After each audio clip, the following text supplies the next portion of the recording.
کراچی میں پانی کا مسئلہ انتہائی سنگین صورتحال اختیار کر گیا ہے۔ MKM پاکستان کے رکن سندھ اسمبلی عادل عسکری کا کہنا ہے کہ پاکستان میں ریئل ڈیموکریسی نہیں ہے بلکہ فیوڈل ڈیموکریسی ہے، جس کے خلاف جدوجہد جاری رہے گی۔ اس حوالے سے مزید تفصیلات جانتے ہیں اپنے نمائندے منظر رضوی سے جو عادل عسکری کے ساتھ موجود ہیں۔ جی منظر، بتائیے گا۔ کراچی اس وقت مسائل کا گڑھ بنا ہوا ہے۔ کراچی میں پانی کا مسئلہ بہت بڑی اہمیت اختیار کر گیا ہے۔ سیوریج کا پانی سڑکوں سے جاتا نہیں، جبکہ میٹھا پانی نلکوں میں آتا نہیں۔ ہمارے ساتھ اس وقت رکن سندھ اسمبلی عادل عسکری موجود ہیں، ان سے جانتے ہیں کیا صورتحال ہے ان کے علاقے کی۔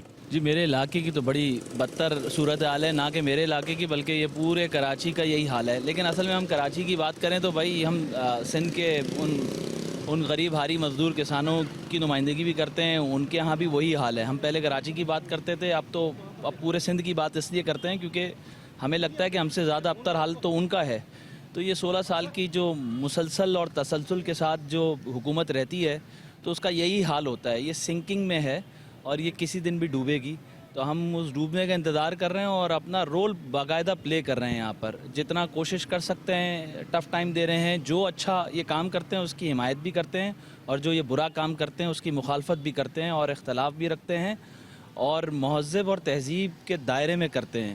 رکن سندھ اسمبلی کا کہنا ہے یہ مقدمہ ہم لڑیں گے، سندھ کا بھی، پاکستان کا بھی، اور ان کے سامنے ڈٹ کے کھڑے رہیں گے۔ جی